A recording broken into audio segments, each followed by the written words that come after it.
Primavera de 1942. Mientras la guerra se intensifica en los campos de batalla de Europa, norte de África y el Pacífico,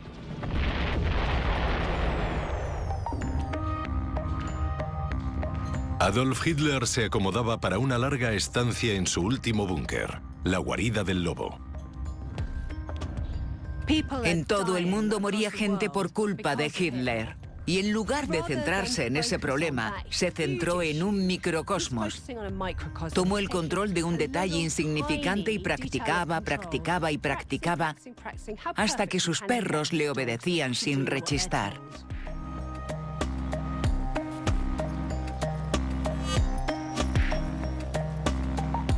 El país se hundía y él disfrutando. Hitler. ¿Quién era el hombre que había detrás del monstruo? Había tantas partes en esta historia que no parecía lógico. Un adolescente solitario, convertido en héroe nacional. Era el Mesías para el pueblo alemán. ¿Cómo pudo lograrlo? Todo era una actuación, un espectáculo. Esta es la guía definitiva para conocer al hombre más odiado de la historia. Hitler. Durante más de 10 años, Hitler disfrutó de su éxito como líder de Alemania. Pero el devenir de la guerra no tardaría en volverse en su contra, causando millones de muertes y provocando el principio de su caída. 30 de enero de 1942. 7 semanas después de que Hitler declarara la guerra a Estados Unidos, el pabellón del Palacio de Deportes de Berlín se llenaba a rebosar de un público impaciente por oírle hablar. El discurso del Palacio de Deportes supone la reafirmación de la profecía de Hitler, que los norteamericanos obligarían a los alemanes a entrar en una guerra mundial y que la guerra mundial supondría la aniquilación de los judíos de Europa. En 1939 ya dije que esta guerra no acabaría como imaginan los judíos. Y con la ayuda de esta profecía, el resultado de esta guerra será su aniquilación total. Podemos interpretarlo como el inicio de su ambicioso programa de asesinatos masivos que estaba a punto de ponerse en marcha en ese momento. Más que una amenaza, como fue la profecía de Hitler de 1939, se trataba de algo que ya estaba sucediendo.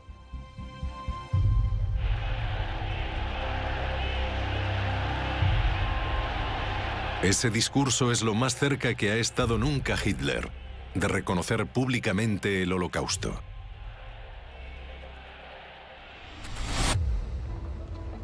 Octubre de 1939. 3 años antes, Hitler refrendó un programa de eutanasia nazi para matar sistemáticamente a los discapacitados físicos y psíquicos de Alemania.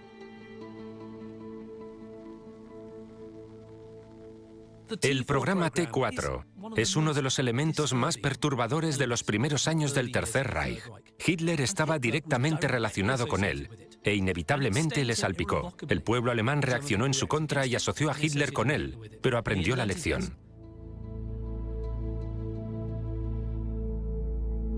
Hitler se volvió muy meticuloso a la hora de evitar mancharse las manos con la sangre de la matanza de judíos. No hay ningún documento que relacione a Adolf Hitler con el Holocausto, y eso es algo extraordinario en un estado tan burocratizado que mantenía un registro detallado de cada una de sus actividades. Se esforzaron mucho para asegurarse de que no hubiera ningún documento escrito en el que se ordenara matar a todos los judíos de Europa. Hitler exigió que su mundo quedara aislado. Nunca visitó un campo de exterminio, ni presenció una ejecución. Creo que lo más sorprendente de Adolf Hitler es su incapacidad para asumir sus acciones. Necesitaba que su círculo fuese cerrado, casi un mundo aparte. Pero eso también se debe al hecho de que creía que podían matarle y que eso le impediría cumplir su misión. Es como un gángster clásico.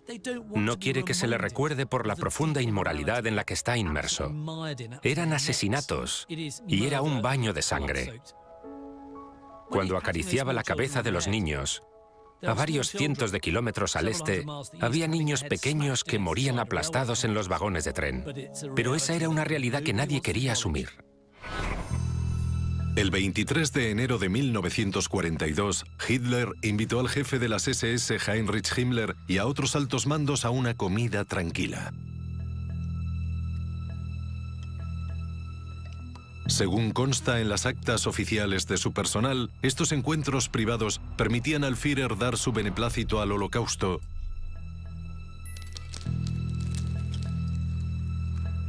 sin emitir ninguna orden directa.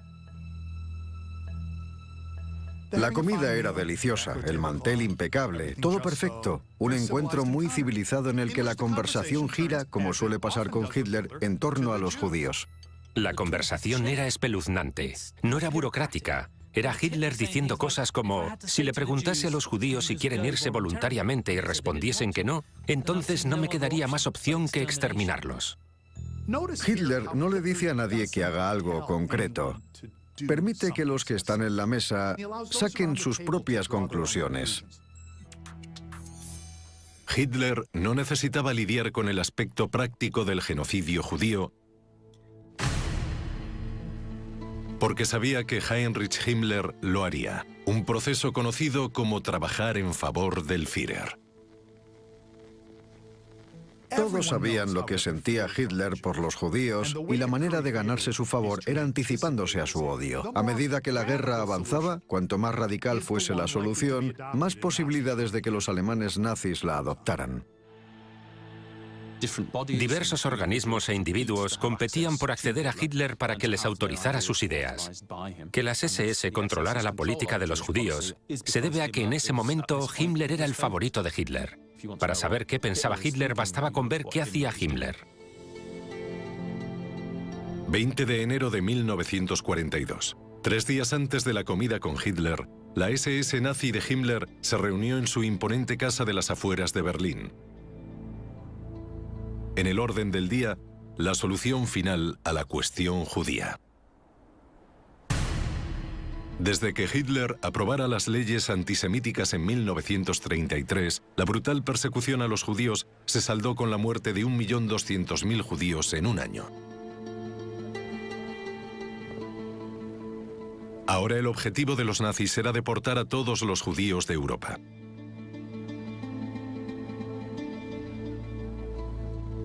Su destino era una muerte industrializada en las cámaras de gas de los nuevos campos de exterminio. En sus últimas voluntades y testamento, Hitler dejó claro que estaba orgulloso de que la gente que habían tenido que matar en pro de la grandeza de Alemania había muerto de manera humana. Creía que la idea de gasear a la gente era una manera limpia de matarla. Sabía lo que les pasaba cuando llegaban a Treblinka, Sobibor o Auschwitz, cuando los conducían a las cámaras de gas. Pero para Hitler, el Holocausto era algo que hacían otras personas.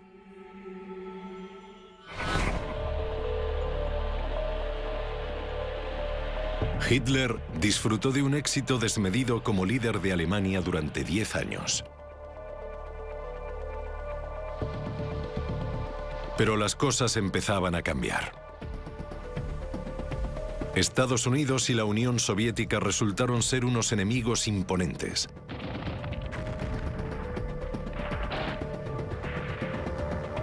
Pero Hitler estaba decidido. Para Hitler, era una guerra de aniquilación. Es un choque de civilizaciones, un choque de razas, y no había segundo lugar. O Alemania o la Unión Soviética acabarían completamente destruidas.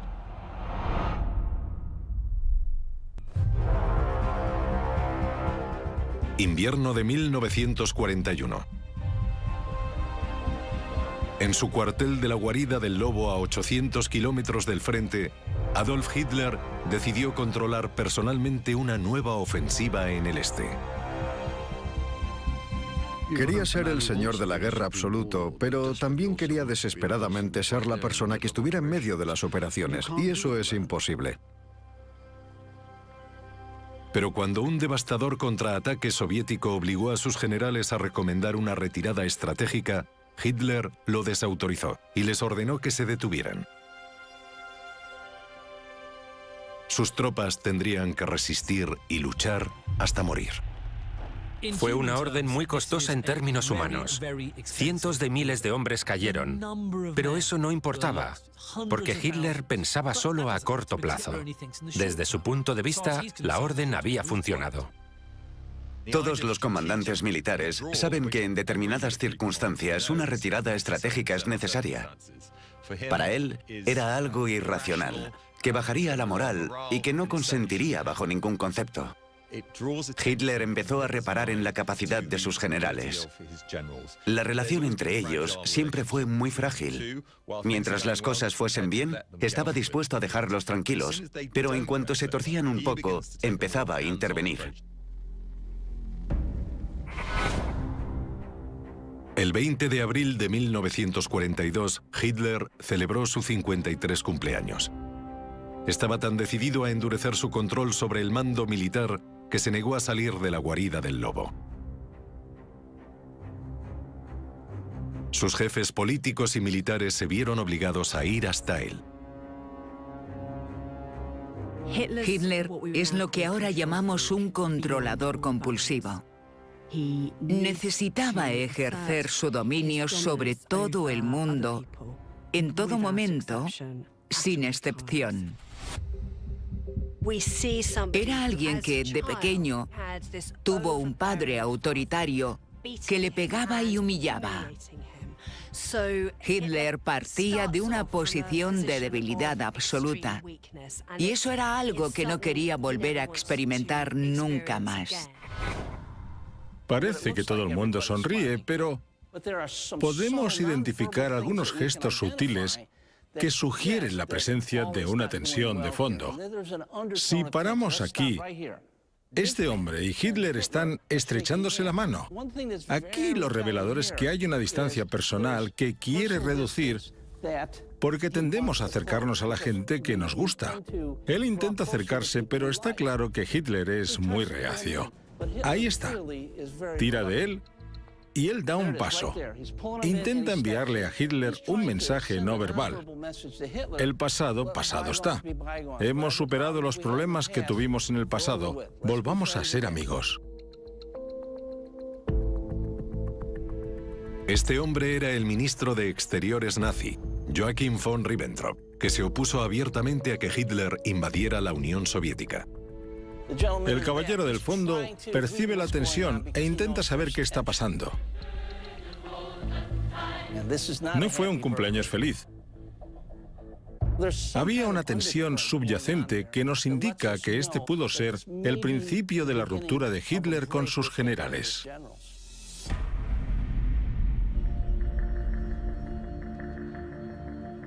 Aislado en la guarida del lobo, el carácter controlador de Hitler empeoró.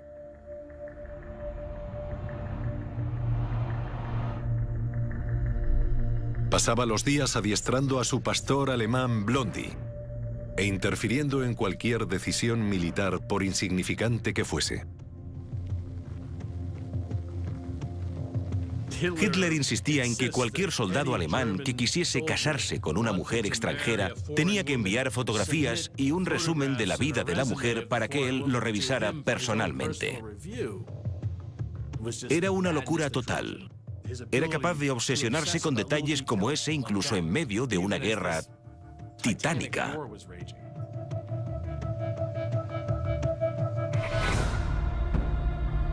El 28 de junio de 1942, Hitler lanzó su nueva ofensiva del Este, reservándose la última palabra sobre cualquier estrategia militar.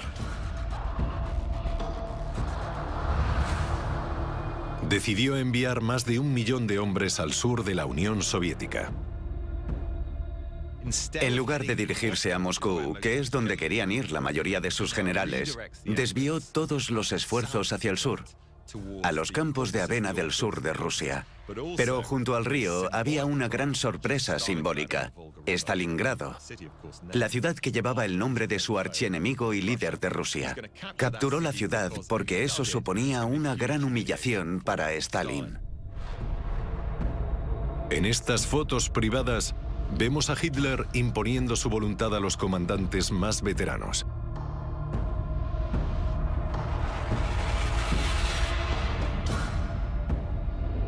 Dominaba todo por control remoto.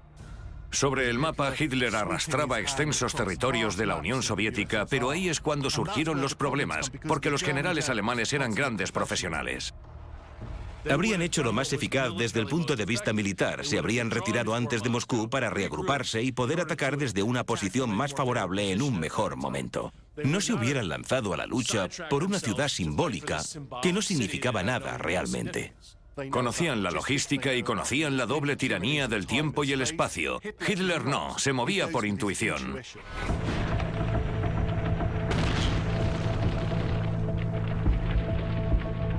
...9 de julio de 1942. Tras 11 días de ofensiva en el este, Hitler, desoyendo las objeciones de sus generales, dividió a una de sus unidades militares para atacar Stalingrado. La decisión debilitó al ejército en el sur, que se esforzaba por ganar terreno. En el puesto de mando avanzado de Ucrania, la frustración de Hitler iba en aumento.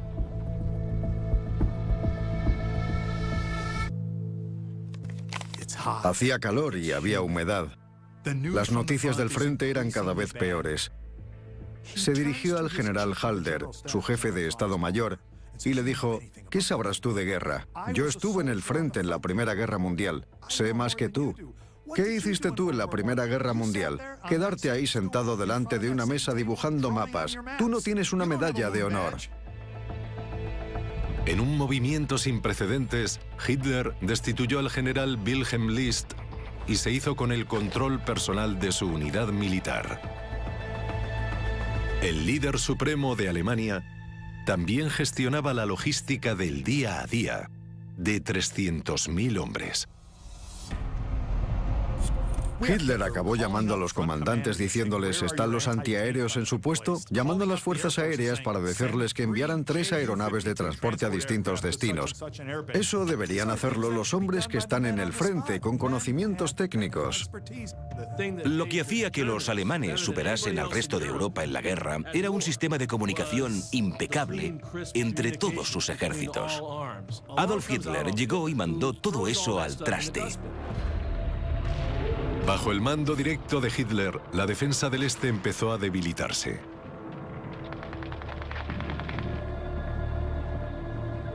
Cuando llegó el invierno a Stalingrado, los exhaustos soldados pidieron a su comandante en jefe que les dejara retirarse en busca de calor y suministros.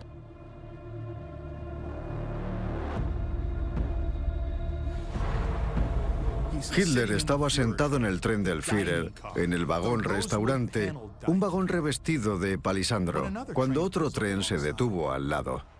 Un tren con soldados alemanes desaliñados, desmoralizados, algunos gravemente heridos. Todos procedían de Stalingrado. Cuando vio a esos harapientos otear a través de la ventana del vagón restaurante, se levantó y bajó la persiana.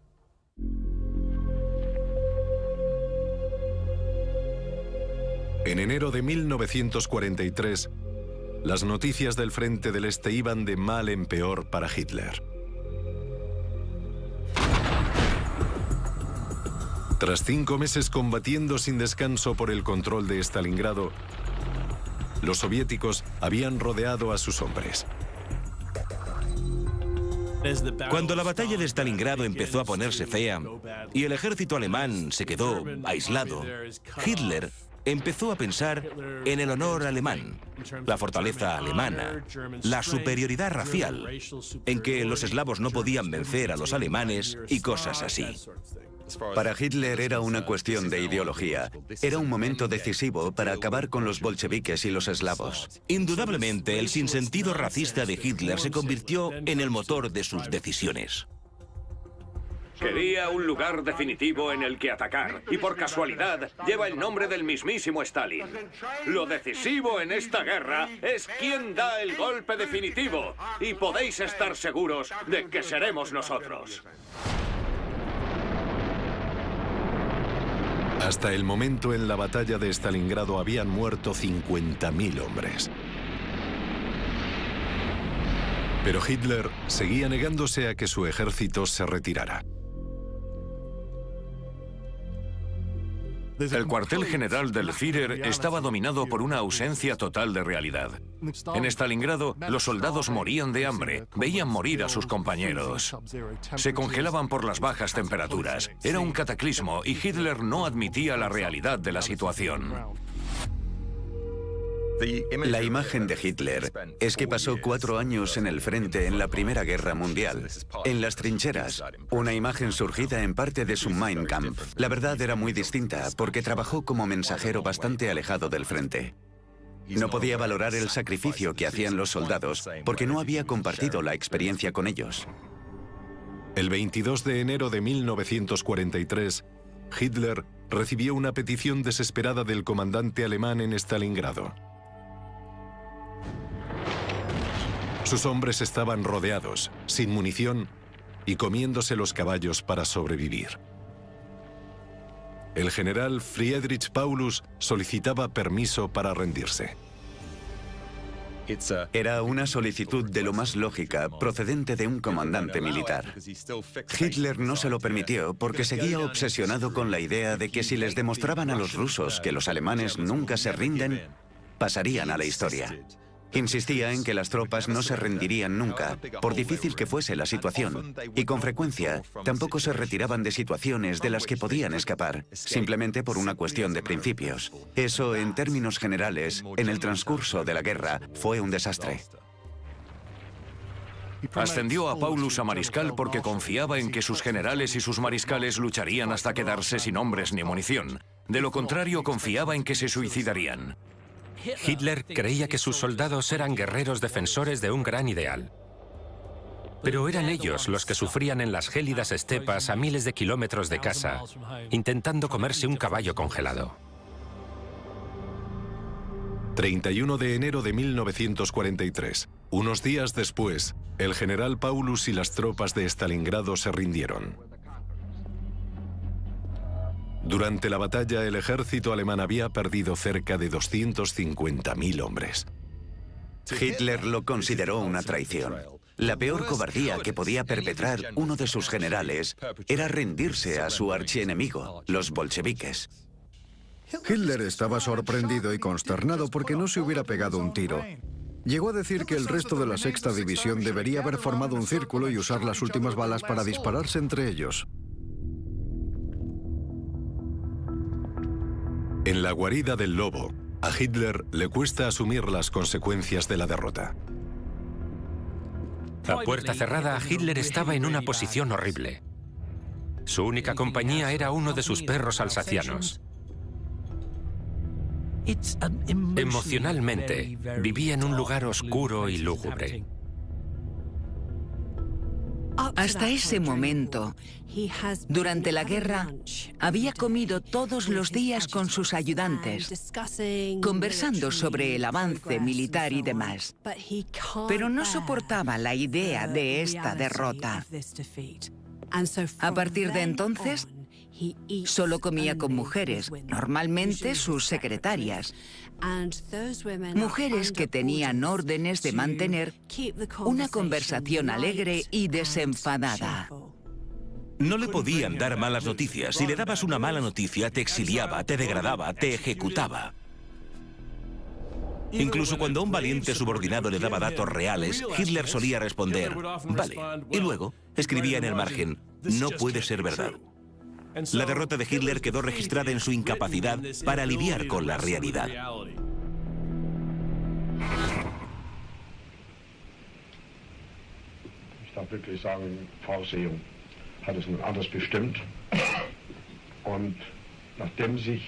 La magnitud de la decepción de Hitler quedó registrada en una cinta de audio secreta, grabada por un ingeniero de sonido sin que él lo supiera. Es la única grabación que se conoce de Hitler hablando de manera confidencial en privado.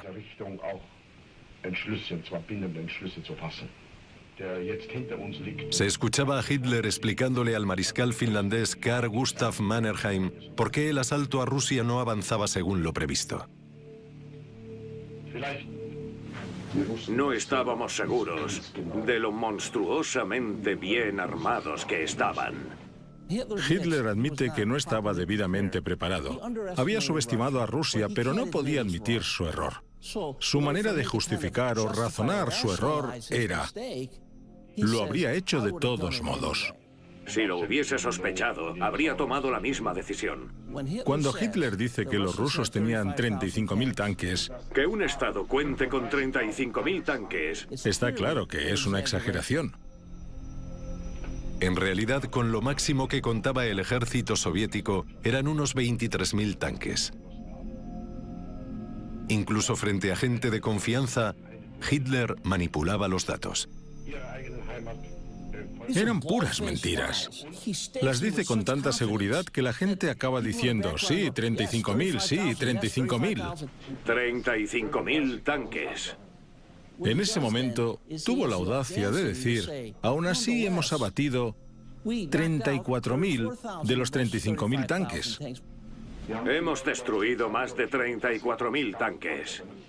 En realidad eso era pura fantasía. Vivía en un mundo de fantasía.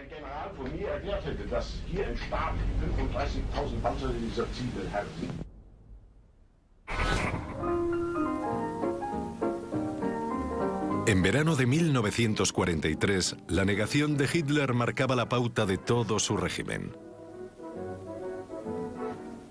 El ministro de propaganda Joseph Goebbels proyectaba películas mostrando a las alemanas disfrutando de la buena vida lejos del frente. 27 de julio de 1943. Pero cuando bombardearon Hamburgo, Hitler no pudo seguir ocultando la verdad.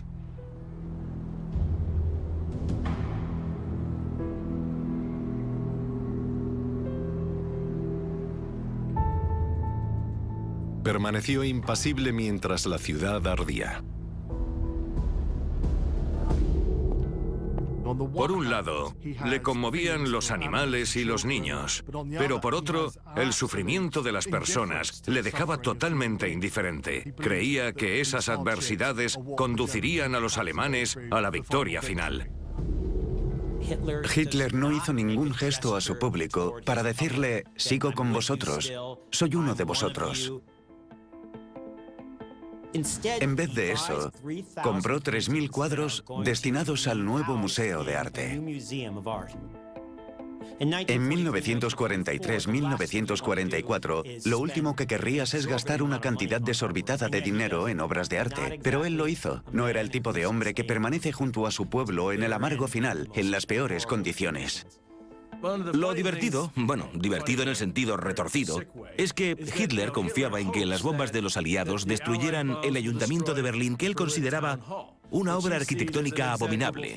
Si él hubiese estado al mando, habría construido un edificio mejor. No le quitaba ojo. ¿Lo han bombardeado ya? ¿Lo han destruido? Si no lo destruyen, me decepcionarán, y puede que acabe bombardeándolo yo. En privado, Hitler era desafiante, pero a medida que aumentaba la destrucción, perdió las ganas de aparecer en público. La sensación de que Hitler se había retirado no pasó desapercibida. Incluso aparecieron grafitis en algunas zonas de la ciudad criticando al gobierno, que por supuesto se borraban rápidamente. Antaño un prolífico orador, Hitler solo dio 2 discursos en 1943. Uno de ellos poco después de la derrota de Stalingrado.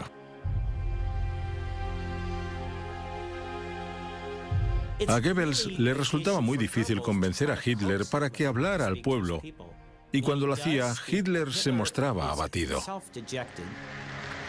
Creo que en este momento podría abandonar mi puesto de trabajo sin cargo de conciencia después de muchos meses de esfuerzo. Gracias al sacrificio y al heroísmo de nuestros soldados en el frente oriental, por fin es posible superar la crisis en la que se ha visto envuelto el ejército alemán. Resulta monótono comparado con sus discursos habituales. Ya no lleva a la gente a ese clímax. En cuanto Hitler perdió su capacidad de emocionar al pueblo alemán con su oratoria, Para estabilizar el frente e iniciar las medidas perdió lo que le había llevado hasta el poder. que garantizarán nuestro éxito y nuestra victoria final en los próximos meses.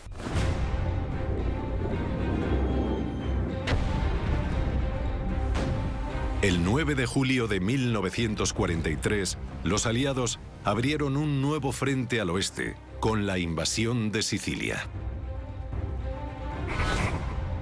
16 días después, Benito Mussolini, el aliado más cercano de Adolf Hitler, fue arrestado por su propio gobierno.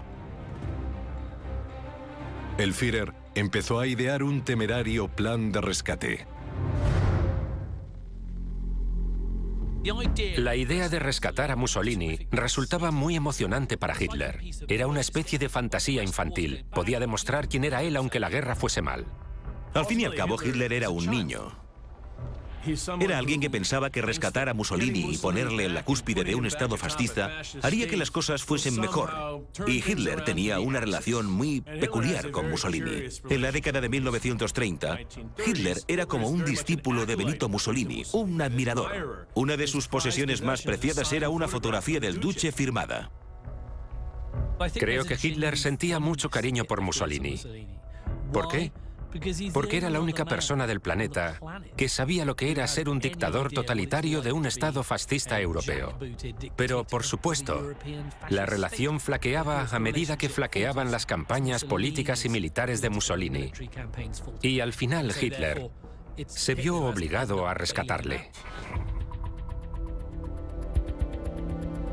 La inteligencia alemana informó de que Hitler había interceptado mensajes informando de que Mussolini estaba en los Alpes italianos.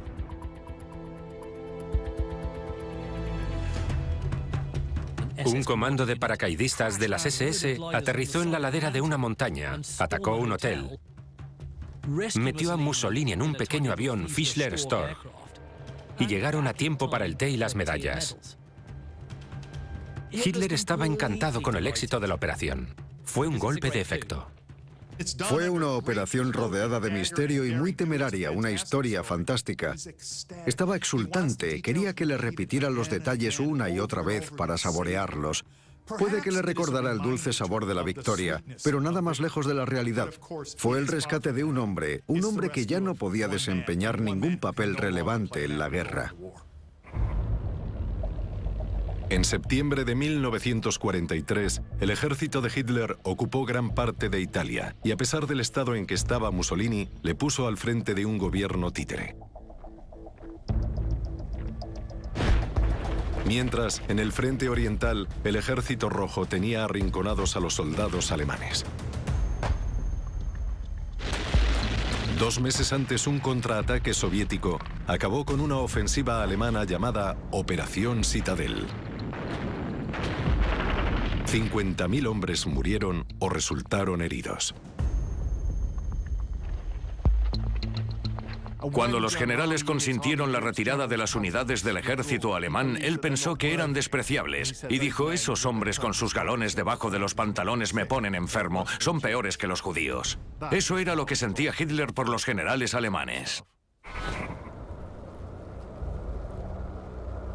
Para uno de los comandantes más veteranos de Hitler, el sentimiento era mutuo. El mariscal Erich von Manstein criticaba abiertamente la estrategia agresiva del Führer.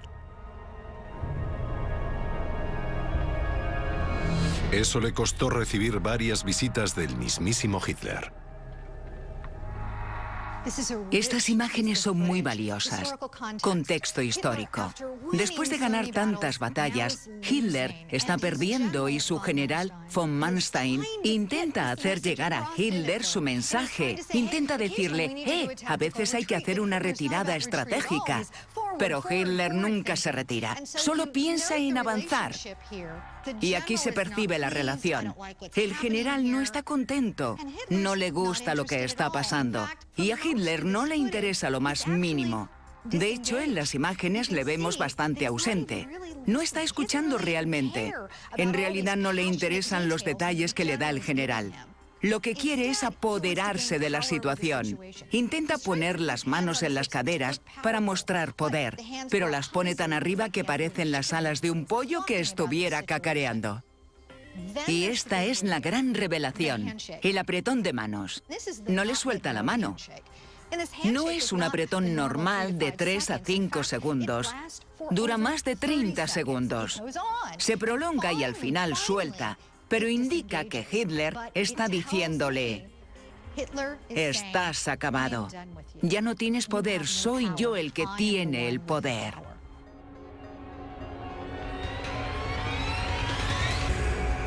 Hitler destituiría a Manstein.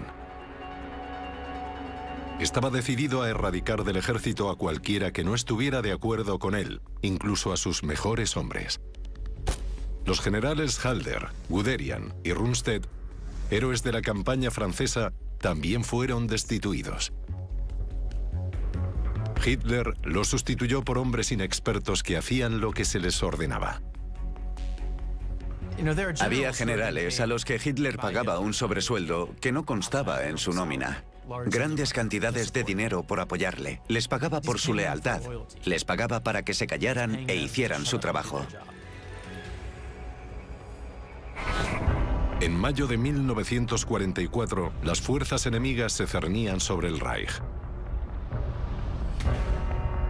El Ejército Rojo estaba a menos de 600 kilómetros de Viena, y los aliados se acercaban a Roma y estaban preparando una enorme operación de invasión en Inglaterra.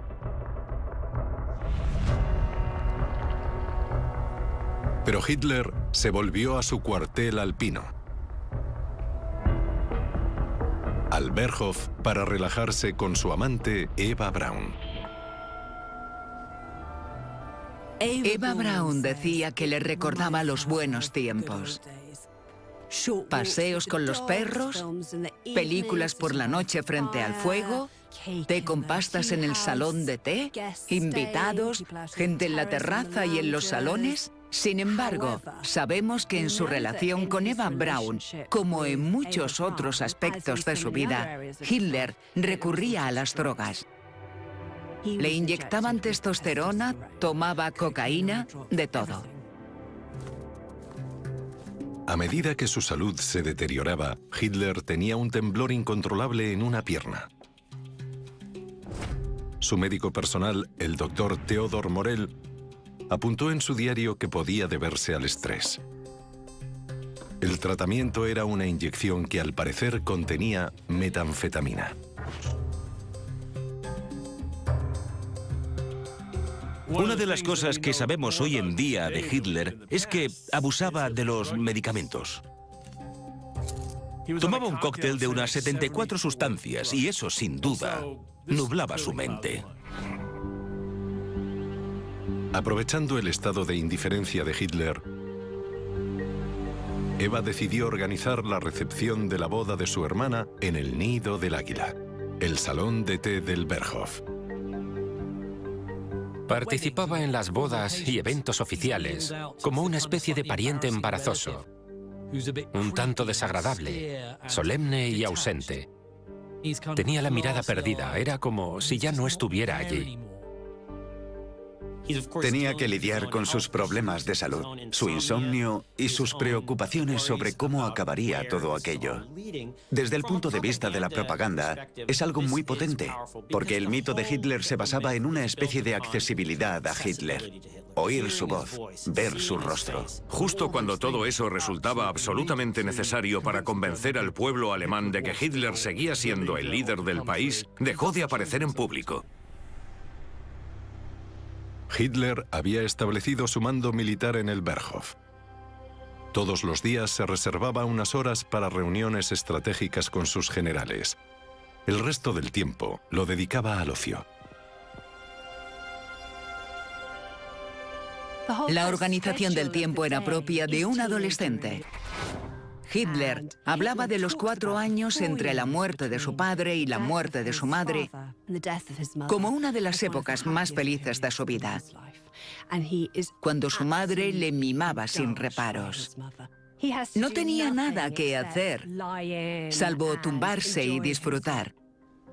Y ayudado por las drogas y el entorno, eso era lo que revivía en Berghof. ¿Descansar bien? ¿Desayunar tarde? ¿El tratamiento médico? ¿Las inyecciones? ¿Las pastillas antes de comer? Luego caminaba hasta el salón de té. Se tomaba un pastel y volvía en coche porque nunca le gustó cansarse físicamente. Cena, una vez más vegetariana, y luego se generaba mucha expectación. Todo el mundo se reunía en torno al fuego y él empezaba a hablar. Hablaba y hablaba sin parar sobre arte, raza, música, vegetarianismo, historia. Tenías que sentarte allí y a escucharle. Tenemos muchos testimonios de gente diciendo, Dios, quería morirme, pensaba que no iba a terminar nunca. Servían pastel otra vez y él continuaba y nadie podía irse a la cama hasta que acabara, que podía ser a las 2 o a las 3 de la madrugada. 5 de junio de 1944. Fiel a su rutina, Hitler se quedó hasta tarde charlando y viendo películas con Eva antes de irse a la cama sobre las 3 de la madrugada.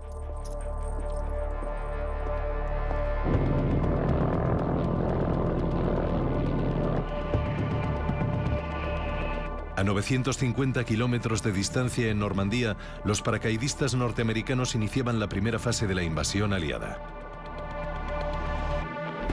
A las 6 de la mañana, un masivo ejército aliado empezó a desembarcar en las playas de Normandía.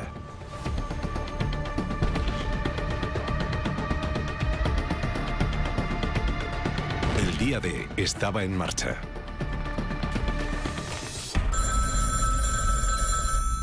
Pero no podían despertar al Führer.